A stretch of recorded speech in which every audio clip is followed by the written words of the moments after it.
excellent working relationship with United States Senator Dianne Feinstein, who has endorsed my candidacy. I work closely with her office, and she has helped me personally mentor me and work with me. As a supervisor, I would work with our representatives in the Senate and in Congress. Nancy Pelosi is an old friend of ours, as well as mine and my wife's. And we need to work with the representatives that we have at the federal level to get the stimulus funding that we need for San Francisco. San Francisco is a very talented pool of people with lots of ideas on green energy, on environmental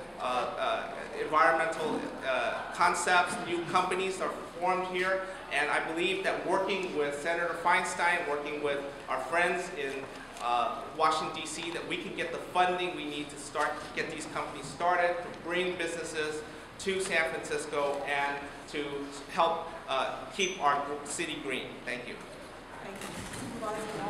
Thank you. Late in 2007, I helped to organize Asian Pacific Islanders for Obama. I think one of the critical ways that we can ensure that there's stimulus money and resources coming to San Francisco is to re-elect our president, so that's one of my critical goals.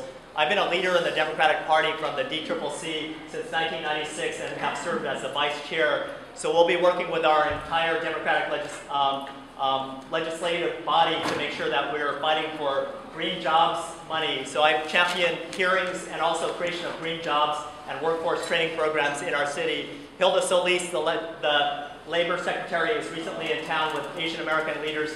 I'm always supportive of efforts to make sure that we have funds for transit improvements as well. I sit on the Transportation Authority, so a lot of my work is making sure that we have money that goes into improving transit to Chinatown, for example, but also that we can get more money for improvements from the Geary BRT to many other transit improvements in our city. I know that re-electing the president is one of the critical goals on November 6th, in addition to supporting a supervisor that supports a better future for the Richmond district. I think one of the things as supervisor is to work with our elected officials in Washington to try to get as much assistance from Washington as possible to help our community and the Richmond district.